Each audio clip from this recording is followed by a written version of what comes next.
Cuando estamos hablando de esta concepción de la literatura un poco menos apegada al didactismo, este primer grupo que surge en la Argentina de pensadores, escritores, docentes de los años 1930 a 1960, son un primer grupo que se comienza a preocupar por el componente estético de la obra literaria infantil, es decir, comienzan a dejar de lado las oraciones simples, de los textos sencillos, del lenguaje denotativo. Estos autores comienzan a trabajar sobre el componente estético, pero sin dejar de lado el componente educativo o edificante, pero ya no es tan evidente como en los textos previos a esta época.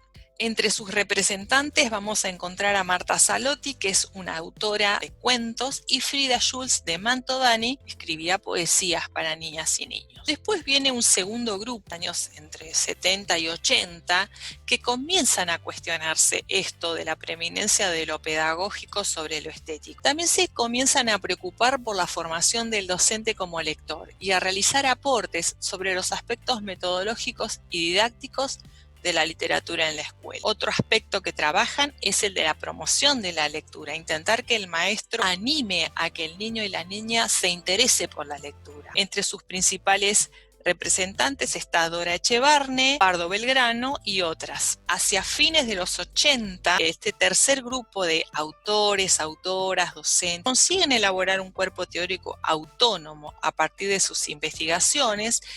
Y esto potenció la producción, ¿sí?, de más literatura y de más investigación sobre la literatura infantil. Surgieron editoriales y colecciones dedicadas a los niños y a los jóvenes dentro de las diferentes editoriales. Se constituye así un discurso literario infantil caracterizado por entender que los intereses y las motivaciones del niño son distintas a las del adulto. Entre sus representantes, aquí tenemos a Díaz Rohner, Andrueto, Iskovich, Montes y otras.